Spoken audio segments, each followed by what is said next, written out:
Think you know who really controls your life? Think again. Every morning you wake up inside a prison designed by one man over 150 years ago. And you don't even realize you're trapped. The gasoline you pump, the phone you scroll, the medicine you take, the bank you trust with your money. They're all using the same playbook written by the most powerful human being who ever lived.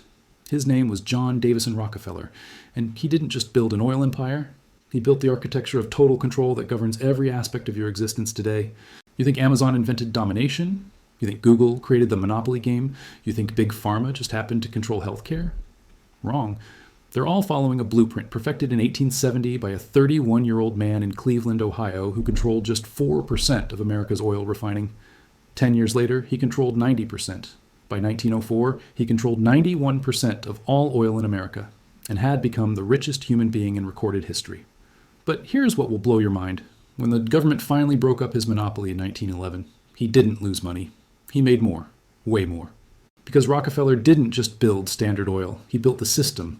And that system has been copied, refined, and perfected by every dominant corporation for the past century and a half. You cannot escape it because you don't even see it. The system isn't a company, it's a method. And once you understand the method, you'll see it everywhere, controlling everything, extracting wealth from you every single day while you think you're making free choices in a free market. Let me show you exactly how one man designed the cage you live in and why breaking out isn't just difficult, it's impossible. John Davison Rockefeller was born on July 8, 1839, in a small farming town in New York. His father was a snake oil salesman who disappeared for months, selling fake cancer cures to desperate families. His mother was a strict Baptist who raised her children to believe that God had a plan for everything, including their success. This combination, the conman's ruthlessness and the Baptist's moral certainty, would create the most dangerous businessman in American history. Rockefeller would destroy thousands of competitors without a moment's hesitation while genuinely believing God had chosen him to organize American industry for the betterment of mankind. This wasn't hypocrisy. This was the psychology of a monopolist. Rockefeller truly believed that competition was wasteful, that consolidation was righteous, and that his monopoly served a higher purpose. He would later say that competition itself was a sin against divine order, and he built a system to eliminate it forever. In 1859, when Rockefeller was just 20 years old, oil was discovered in Pennsylvania. Thousands of prospectors flooded the region, drilling wells, making and losing fortunes overnight. It was chaos, boom and bust cycles that created millionaires one day and bankrupted them the next. Most people saw opportunity in drilling oil. Rockefeller saw something different. He saw opportunity in controlling oil, not finding it, not pumping it, but controlling every aspect of how it moved from the ground to your lamp. While speculators were gambling on oil wells, Rockefeller invested $4,000 in a refinery in Cleveland. Within 2 years, it was the largest refinery in the city. But Cleveland had 30 refineries, all competing fiercely, all operating on razor-thin margins. Most were barely profitable. This is where Rockefeller's genius emerged, and where he invented the template that every monopoly uses today. Instead of trying to compete, Rockefeller decided to eliminate competition entirely, and he did it through a revolutionary strategy called vertical integration. Here's how it works and why you're still trapped by it today. Most refineries just refined oil. They bought crude from drillers, processed it into kerosene, and sold it to distributors. They controlled one step in a long chain, and every other step was controlled by someone else taking their cut. Rockefeller realized that every middleman was an opportunity. Instead of paying other companies, he would become those companies. He bought the cooper shops that made barrels, so he didn't have to buy barrels from anyone else. He bought tank cars and negotiated secret deals with railroads to ship his oil cheaper than competitors. He bought warehouses for storage. He bought distribution networks to sell directly to consumers. Every step that used to generate profit for someone else, Rockefeller brought in-house. This gave him massive cost advantages. While competitors paid 25 cents per barrel, Rockefeller made his own for 15 cents.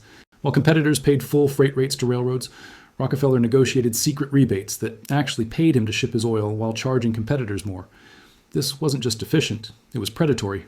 Rockefeller could sell kerosene at prices that bankrupted his competitors while still making enormous profits. Sound familiar? Amazon started as an online bookstore.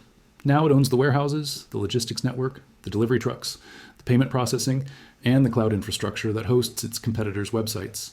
Amazon Web Services generates $90 billion annually, more than Amazon's retail profit. Rockefeller controlled refineries, railroads, and distribution. Amazon controls retail, logistics, and cloud computing. Same playbook, different century. But vertical integration was just phase one. Phase two was even more devastating, and it's the strategy that every tech giant uses today. In 1872, Rockefeller launched what historians call the Cleveland Massacre. Over 3 months, he systematically approached every refinery owner in Cleveland with a simple offer: sell to me or I'll destroy you. If they agreed to sell, he paid fair market value and often kept them on as managers. If they refused, he launched a price war that would make Amazon's predatory pricing look gentle. Rockefeller would drop kerosene prices below cost. His competitors, who couldn't produce as cheaply due to his vertical integration advantages, lost money on every gallon sold.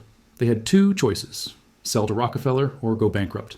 Most sold quickly. A few tried to fight. They all lost. By the end of 1872, Rockefeller owned 25 of Cleveland's 26 refineries. He went from 4% to 25% of American refining capacity in 3 months. This was horizontal consolidation, buying or destroying every competitor in your market. Today we call it Amazon acquiring Whole Foods, Ring, and over 100 other companies. We call it Facebook buying Instagram and WhatsApp. We call it Google acquiring YouTube and over 200 other companies. When they can't buy competitors, they copy their features and use their platform advantages to crush them. Instagram Stories copied Snapchat. Amazon Basics copies successful third-party products using sales data from Amazon's own marketplace. The blueprint hasn't changed in 150 years. Offer to buy, and if they refuse, destroy them economically and buy the ruins. But Rockefeller wasn't satisfied controlling Cleveland. He wanted the entire country. Through the 1870s, he expanded Standard Oil across America using the same tactics. Secret railroad deals that gave him shipping advantages. Vertical integration that made his costs the lowest. Ruthless price wars that eliminated anyone who refused to sell. By 1879, Standard Oil controlled 90% of America's oil refining. 90%. That's not a business. That's complete market domination. But here's where Rockefeller showed his true genius. He understood that monopolies face 2 fatal problems. They're illegal, and they're hated. The Sherman Antitrust Act was coming. Public opinion was turning against robber barons. Rockefeller needed a solution that would protect his empire while appearing to comply with the law. His lawyers created something unprecedented, the Standard Oil Trust. Here's how it worked and why every major corporation uses this structure today. Standard Oil of Ohio couldn't legally own companies in other states, but a trust could hold stock in any company anywhere. Rockefeller created a trust controlled by 41 shareholders, all Rockefeller and his associates. The trust owned the stock of all Standard Oil companies. The shareholders controlled the trust. The trust controlled the companies. This was the birth of the modern corporation, the parent company that owns subsidiaries: Berkshire Hathaway, Alphabet, Meta, Amazon. They're all descendants of Rockefeller's trust structure. It allowed legal monopoly control while technically complying with state laws. More importantly, it created a new type of entity, one that didn't produce anything but simply owned other companies that did. By 1904, Standard Oil controlled 91% of oil refining and 85% of final sales in America. Rockefeller's personal wealth reached $900 million. That's $25 billion in today's money. But at his peak in 1913, he was worth over $400 billion in inflation-adjusted dollars, richer than Bezos, Musk, and Gates combined. The richest individual in modern history. And he built that wealth through the system: vertical integration, horizontal consolidation, and legal structures that concentrated control while avoiding regulation. This was the Rockefeller method, and it was about to face its greatest test. By 1906, investigative journalist Ida Tarbell had exposed Standard Oil's tactics in devastating detail: secret railroad rebates, predatory pricing, industrial espionage. The public was outraged. In 1911, the Supreme Court ruled that Standard Oil was an illegal monopoly and ordered it broken into 34 separate companies. This should have been the end of Rockefeller's empire. Instead, it was the beginning of its true dominance. When Standard Oil was broken up, Rockefeller still owned shares in all 34 companies. Standard Oil of New Jersey became Exxon. Standard Oil of New York became Mobil. Standard Oil of California became Chevron. The breakup didn't destroy his wealth. It multiplied it. Before the breakup, Standard Oil stock was worth about $600 per share. After the breakup, the combined value of all 34 companies was over $2,000 per share. Why? Because breaking one monopoly into 34 companies that still dominated their regional markets was not really breaking up the monopoly. It was reorganizing it. And competition between the fragments drove innovation and efficiency. Today, most of those 34 companies have quietly merged back together. Exxon and Mobil reunited in 1999. Chevron absorbed multiple fragments. The Standard Oil monopoly that was supposedly destroyed in 1911 has essentially reconsolidated into 3 giants: ExxonMobil, Chevron, and BP. The system broke itself up to avoid regulation, then quietly reassembled over a century. And that's just oil. The real legacy is how Rockefeller's methods spread to every industry, creating the corporate landscape that controls your life today. Amazon uses vertical integration exactly like Rockefeller did. It started as a bookstore, but now controls warehouses, logistics, delivery payments, and cloud infrastructure. When third-party sellers use Amazon's platform, they're forced to share their sales data. Amazon analyzes that data, identifies successful products, creates Amazon Basics versions, and promotes them above the originals. This is Rockefeller's price war in digital form. Legal, barely regulated, and devastatingly effective. Google uses the trust structure Rockefeller pioneered. Alphabet is a holding company that owns Google, YouTube, Android, and dozens of subsidiaries. This structure shields the parent from liability, allows tax optimization across jurisdictions, and makes regulatory breakup nearly impossible because each subsidiary is technically separate. Pharmaceutical companies use regulatory capture, the strategy where you don't just compete in markets, you shape the rules. Rockefeller lobbied for railroad regulations that favored Standard Oil and set quality standards his refineries could meet, but competitors could not. Today, pharmaceutical companies fund the FDA through user fees, lobby for patent extensions, and essentially write the regulations they're supposedly regulated by. The financial sector copied Rockefeller's holding company structure. JP Morgan Chase, Bank of America, Wells Fargo, they're all holding companies that own multiple subsidiaries. When Dodd-Frank tried to regulate banks after 2008, this structure made meaningful regulation nearly impossible. Which entity do you regulate, the parent or the subsidiaries? But Rockefeller's most brilliant innovation wasn't business strategy, it was public relations. In 1913, he created the Rockefeller Foundation with an initial gift of $250 million over $7 billion today. Officially, this was charity. In reality, it was the ultimate power play. The foundation avoided estate taxes, controlled university funding, and bought legitimacy. The most hated man in America became a beloved philanthropist. More importantly, the foundation shaped American medicine to favor pharmaceutical interventions over holistic care. This isn't conspiracy theory, it's documented history. The foundation funded medical schools that emphasized drug treatments and pharmaceutical companies. Many descended from Standard Oil's chemical divisions, profited enormously. Today, every billionaire uses this playbook. The Gates Foundation has $75 billion in assets and shapes global health policy. Zuckerberg's Chan Zuckerberg Initiative influences education and scientific research. These aren't just charity, they're tax avoidance, legacy building, and policy control rolled into one. The Rockefeller family is still influential today. David Rockefeller, John D's grandson, died in 2017 at age 101. He was chairman of Chase Manhattan Bank for decades, and one of the most powerful men in global finance. The family's wealth, estimated at $11 billion, is spread across hundreds of trusts and foundations that still shape policy and fund research 150 years after John D. started Standard Oil. Now, here's what makes this system truly inescapable. It's not designed to look like a system. It's designed to look like choice, competition, and free markets. But every choice is an illusion. You need gasoline. You can choose Exxon, Chevron, or BP, all descendants of Standard Oil or users of its methods. You're not choosing between competitors. You're selecting between branches of the same tree. You need to shop online. Amazon dominates through vertical integration. Walmart and Target must match at scale or die. Same system, different companies. You need internet search. Google has 92% market share, higher than Standard Oil's peak. But regulators don't consider it a monopoly because it's free. You pay with data instead of money. Rockefeller would have loved this innovation, a monopoly so complete that users don't realize they're paying. You need social media. Facebook has 3 billion users across its platforms. Instagram, Facebook, WhatsApp, Facebook. You're not choosing platforms, you're choosing which meta property to use. You need healthcare. You see doctors trained in a system shaped by Rockefeller Foundation grants.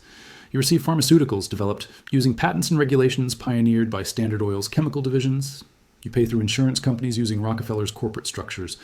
Every path leads back to the same system. Every choice strengthens the same monopolistic control. The average American spends $4,000 per year on gasoline, $3,000 on Amazon, $5,000 on healthcare, and $4,200 on internet services. That's over $16,000 annually flowing to companies using Rockefeller's playbook. Over a lifetime, that's nearly $1 million in wealth transfer to monopolistic corporations using 150-year-old tactics.